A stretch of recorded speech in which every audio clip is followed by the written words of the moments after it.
Rabi, cepat sikit. Lambat betul. Eh,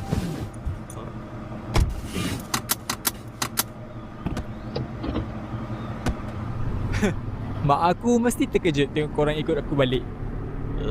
Dia tak marah ke? Buat apa? Lagi dia suka. Tambah meriah lagi kita beraya.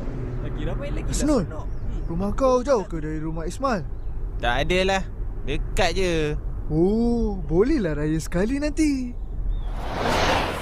Man, tadi mak aku pesan bawa kereta tu baik-baik. Iya, aku tahulah.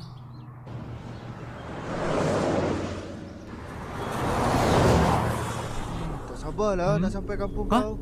Hah? Kenapa kereta tu? Alamak, perlahan pula kita ni. Ish, kereta ni. Itulah. Lembab betul. Kalau perlahan tu, ikutlah lorong kiri. Potong kiri je lah Ismail. Nasib baik. Takutkan dia, Ismail. Pergi dekat sikit. Biar dia ke tepi. Mana boleh. Bahaya. Kalau dia berhenti nanti macam mana? Betul tu. Bahaya. Alah, mana ada orang berhenti tengah-tengah lebuh raya? Ha? Betul-betul? Cepatlah, Ismail. Laju sikit. Ha? Ismail, dekat lagi. Iyalah. Oh, dekat lagi.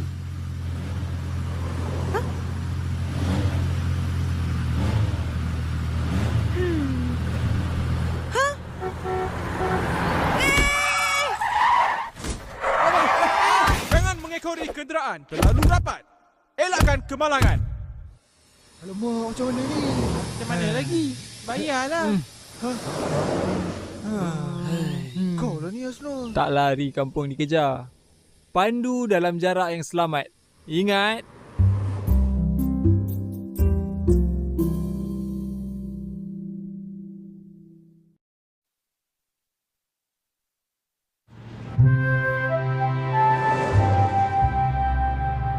Ha? Ismail, lama lagi ke nak sampai kampung kau ni? Dalam setengah jam lagi sampailah. Depan tu ada kawasan rehat tak? Aku nak ke tandas. Ada. Nasib baik kau. Nampaknya. Tadi je.